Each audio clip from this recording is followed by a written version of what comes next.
Ladies and gentlemen, this is DVP World. I'm your host, Benjamin Lee, and welcome aboard the Eastern Express. On this episode, we're traveling to the South Caucasus, a region known for its breathtaking landscapes, cultural diversity, and its growing geopolitical instability. It turns out Armenia has been shopping in their cart loaded with Indian-made weapon systems. Yep, you heard that right. India is now Armenia's military supplier of choice. Now, if you had that on your 2024 bingo card, I'll personally give you a high five. After a decades-long allegiance to Moscow, it was time to find a new supplier. So, without further ado, let's take a look at our latest report. As Russia's war of aggression against Ukraine rages on, Moscow's traditional and historical partners shift toward other international options increasingly more often. One of the most poignant examples is Armenia, which during the past years developed a strong multifaceted partnership with India. In 2020, the two countries formalized a $2 billion defense partnership, under the terms of which New Delhi provided Yerevan with a steady supply of weapons, including Indian-made Akash-1S air defense systems. The blossoming relationship provides both sides with a number of advantages. For Armenia, it allows for a stepping away from the tumultuous and often one-sided partnership with Russia, which became increasingly more challenging due to Moscow's full-scale invasion of Ukraine. Apart from international isolation, the conflict reportedly led to Russia becoming consistently behind schedule with delivering arms to Armenia. For India, on the other hand, it allows for the solidifying of its position as a reliable business partner for countries outside of its region. And now, let's take a look at the issue in greater detail. So, Armenia has inked a $2 billion defense deal with India, which includes some snazzy Akash-1S air defense systems. If you're thinking, what's the big deal? Well, I'll tell you that for decades, Armenia relied almost exclusively on Russia for its military needs, but now it's swiping left on Moscow and swiping right on New Delhi. Why the sudden change? Well, it might have something to do with Russia's little distraction in Ukraine and its, shall we say, less than punctual arms delivery to Armenia. That and the lack of support Moscow showed Yerevan in the conflict over Nagorno-Karabakh. Apparently, waiting for a Russian weapon is like waiting for your Amazon package to arrive in the middle of a global pandemic. It's not coming, buddy. India is now planting its flag in the South Caucasus, a region squeezed between Turkey, Iran, and Russia. With Pakistan and Turkey becoming increasingly chummy with Azerbaijan, Armenia had to look elsewhere for support. Enter India. For Delhi, this partnership is a golden opportunity to counter Pakistani and Turkish influence in the region. Armenia is now the largest importer of Indian-made weapons, and that, my friends, is how you make a statement. India, of course, isn't doing this out of sheer generosity. This defense partnership gives India a foothold in a region that's critical for connecting Europe and Asia. Meanwhile, Russia, the once dominant arms supplier to Armenia, isn't thrilled about losing its BFF status. For years, Moscow was Armenia's go-to for everything from air defense systems to tanks. But lately, Russia's been a little too preoccupied with the war in Ukraine, and arms deliveries to Armenia have been delayed. Pashinyan was pretty blunt about it, saying, "Our allies have failed to deliver weapons despite signed contracts." Oof, that's gotta sting. And with this whole India situation, let's just say Moscow isn't sending Armenia a congrats on your new arms supplier card anytime soon. The Kremlin's hold on Armenia is slipping, and this could be just the start of a broader shift in the region. Armenia is seeking new partners, new alliances, and India is stepping up to the plate. The irony, of course, is that Russia could have kept this relationship strong if they just delivered support on time. So the lesson here, folks, is that punctuality matters, even in geopolitics. And now here to shed more light on the issue is Rafi Elliott, political risk analyst at the Armenian Mirror Spectator. Hello, sir, and welcome to Eastern Express. Thanks for having me back on the show. So we're talking about India and Armenia, two countries that you don't really usually associate together, and suddenly signing this massive arm deal. What's happening here?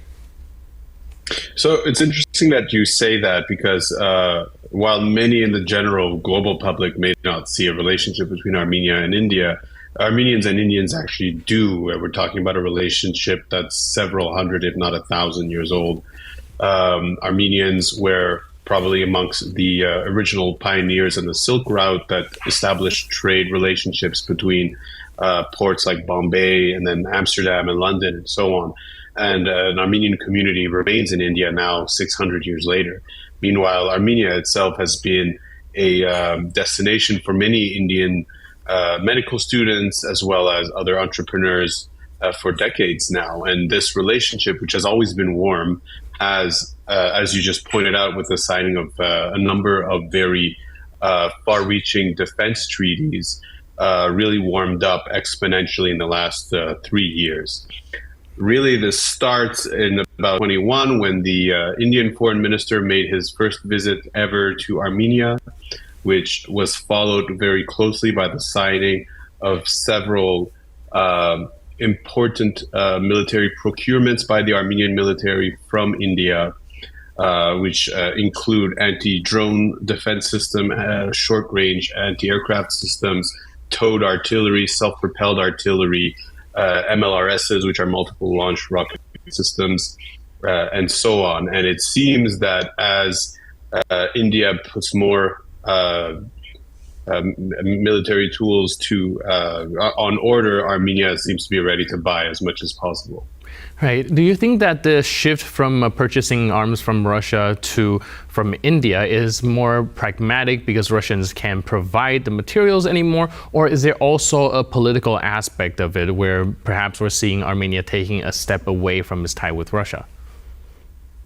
So it's inevitably both because those 2 points tend to be intertwined whether we like it or not, signaling the fact that Armenia is now buying weapon systems outside of Russia as its main procurement destination is a political act, even if it is primarily necessitated by realities on the ground, which is that Armenia has an existential need for self-defense because two of Armenia's neighbors, Azerbaijan and Turkey, are quite hostile towards Armenia.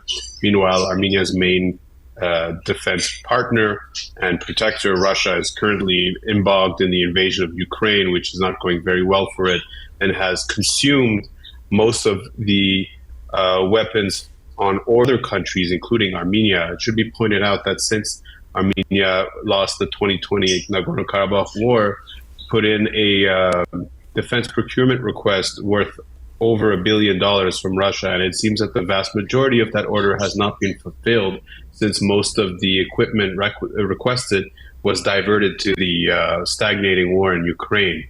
So for Armenia, it's a necessity, but it is also symbolizing the fact that Armenia is divesting from Russia as a main defense supplier and diversifying its supplies. And India is just very well placed to take the lion's share of these new orders.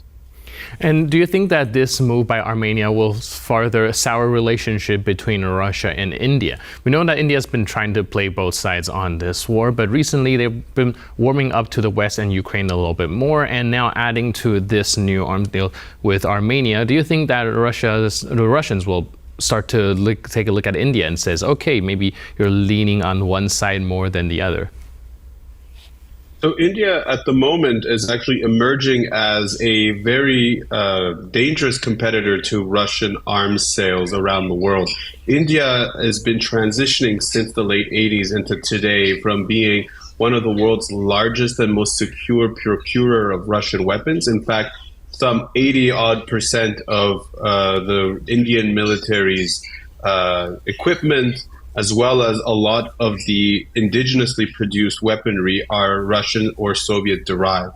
So now India is shifting from buying a lion's share of Russian arms to competing directly for some of the same markets. In fact, one of the reasons, as I mentioned earlier, that India is so well placed to benefit from Armenia's need for new weapon systems is that because the indigenous weapons industry in India is largely based on Soviet principles and doctrines, it is already backwards compatible with a lot of the equipment and the doctrines that Armenia currently possesses, since Armenia is a at least politically, it's a Soviet successor state, and much of its military traditions and doctrine kind of survive from that era. So India both has equipment that is understandable for the Armenian military realities, and also provides upgrades to a lot of these weapon systems that can give Armenia the edge. So absolutely, on its own, it's for Russia, it sees India as taking away one of its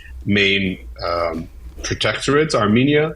But unfortunately, I think Russia has done this to itself by refusing to defend Armenia, both in terms of flexing military might as it is required to under its own treaty obligations, and in terms of supplying weaponry to Armenia, forcing Armenia to look elsewhere. And India is just happy to pick up where Russia is dropping the ball.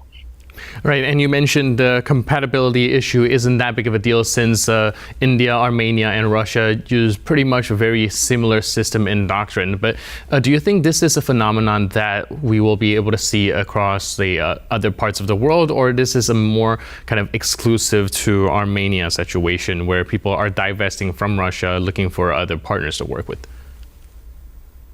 I think it's going to become increasingly that. I mean, Armenia is not so much a unique case as it is an initial test case. In fact, across a lot of the world, countries that had, primarily we're talking about former communist countries or other, what we used to call third world countries, which simply could not afford Western arms, could not afford indigenous weapons production, and often did not want to deal with a lot of the political baggage that came with buying U.S., French, or U.K. weaponry, and they would therefore go to Russia. But now Russia is seeing itself, obviously it's bogged down in a war against a much smaller neighbor, which is defeating it with technologically superior Western weaponry, which makes it difficult for Russia to continue its own current defense export procurement fulfillments, but also makes it a less attractive market for a lot of these former clients. And we've already seen a number of these countries looking to France and especially China and now India, two countries whose indigenous defense industries stem from Soviet support 30, 40, 50, and 60 years ago. So Armenia is probably the first one, at least in India's specific case, because China has already spent the last 20 years reverse engineering a lot of Russian tech and then selling it for much cheaper across the world and therefore stealing market share. Don't forget, Russia's arms industry is very, very tightly dependent on the promise of export sales in order to justify technological development domestically. So for Russia, losing out on these external sales is definitely a problem. And the reputation of its weapon systems also really matter in the bottom line when it comes to the sales. But India specifically, unlike China, doesn't quite have a history of foreign sales of its indigenous military equipment. Armenia is really, we say that Armenia has overnight become the world's largest procurer of Indian arms. That is absolutely true, and there's no reason to claim that it's not going to be that forever. It is a test case for India, which is increasingly coming to terms with the fact that it is a regional player. It is more comfortable in this role, and it is now looking to export both its soft and its hard power in the region. Armenia happens to be very well suited to be the first client for these types of large-scale purchases. It's also important to note that India has spent the last 80 years in a variety of protracted conflicts, primarily with its neighbor Pakistan, primarily in very high altitude alpine conditions, and therefore a lot of the weapon systems that India has developed indigenously are conditioned with their weapons profiles designed for this type of alpine warfare, which is exactly what Armenia, which is also a mountainous country, is looking for. So India is really kind of targeting its weapons to very specific tailored customers like Armenia, but there's no reason to assume that Armenia will be the last, and there's no reason to assume that Armenia will not continue to grow the profile of its weapons acquisitions from India. Right, that's very interesting. Like you mentioned, the Russian weapon export, we basically known Russian as the weapon exporter for this part of the, well, a large part of a century now. Do you think that reality will change perhaps after the war? I mean, it is already changing now. A lot of countries, again, you asked the question at the beginning of this interview, whether it's by necessity or political alignment. The reality is one is pushing the other. There are many countries currently which are historically Russian allies, or at least allies of convenience, who have now seen immediate defense needs being compromised by contract, and therefore are looking elsewhere for these fulfillments at the moment, because they have a need for relatively modern, relatively affordable next generation's weapons packages, and that Russia is simply not fulfilling.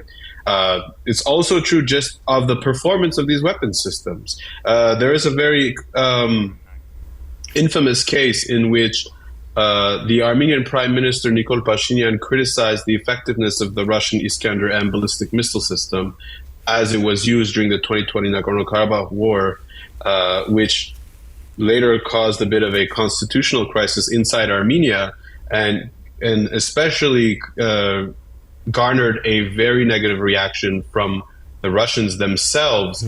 However, when you look at the Iskander-M's performance in Ukraine, for instance, in which it often overshoots targets, it often fails to explode, etc., etc., etc., there might have been a grain of truth to these comments. So Russia very jealously guards the reputations of its weapon systems, and now that they're being observed in their natural environment, which is to say inside a conflict zone, there are many observers, potential buyers, who probably are questioning at this moment whether or not it's worth purchasing. All right. Thank you so much for your input and insight. Really appreciate it. And thanks again for being with us on Eastern Express. Thank you for having me. And now we move on to the Eastern News Flash, a series of all the other stories from the East that you don't want to miss. The Russian military seems to be needing further adjustments in order to keep up with the pace set by Vladimir Putin.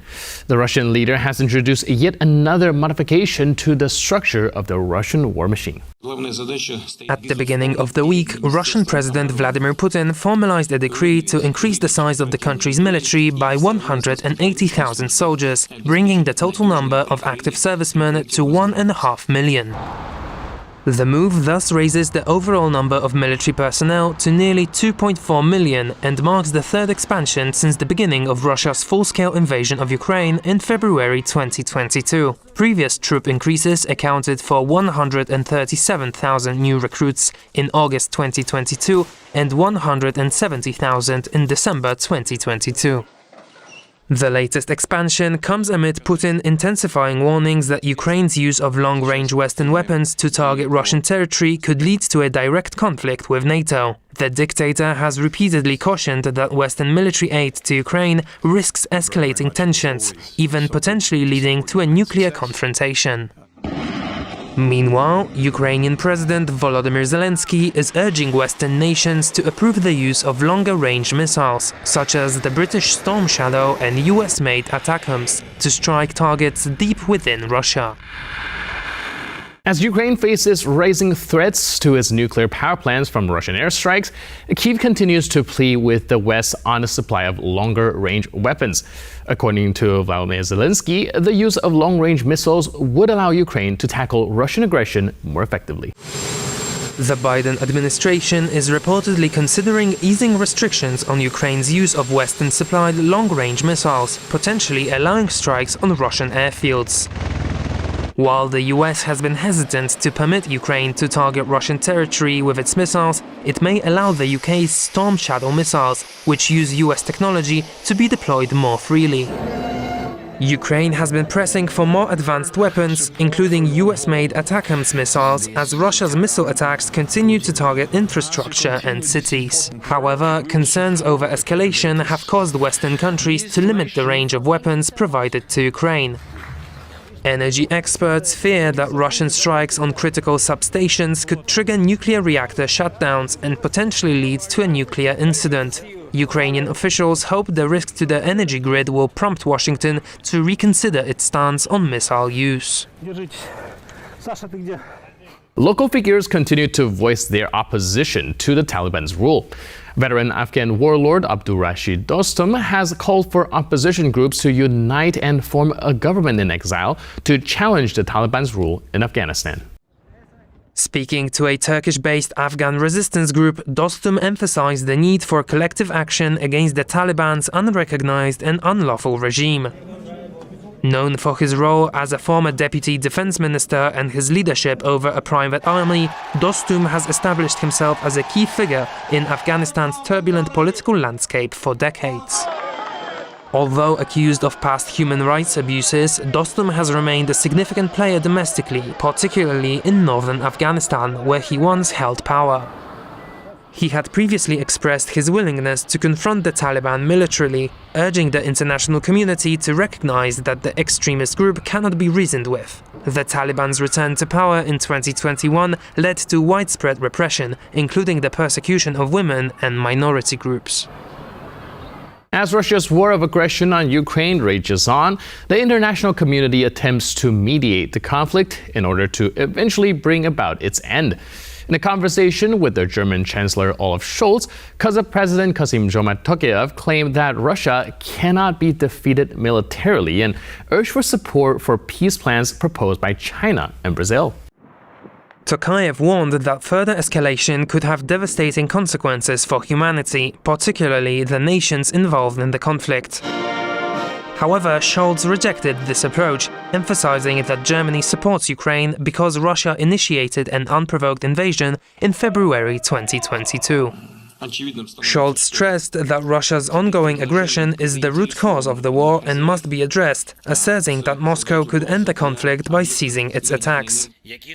Ukraine has proposed a peace plan requiring the withdrawal of Russian troops, while other countries, like China and Brazil, have suggested compromises that would allow Russia to retain some captured Ukrainian territory. Kazakhstan, a close Russian ally, has sought to balance its ties with Moscow and the West throughout the conflict. And that's all on this episode of Eastern Express. But for more news, update, and commentary, please stay tuned to TVP World.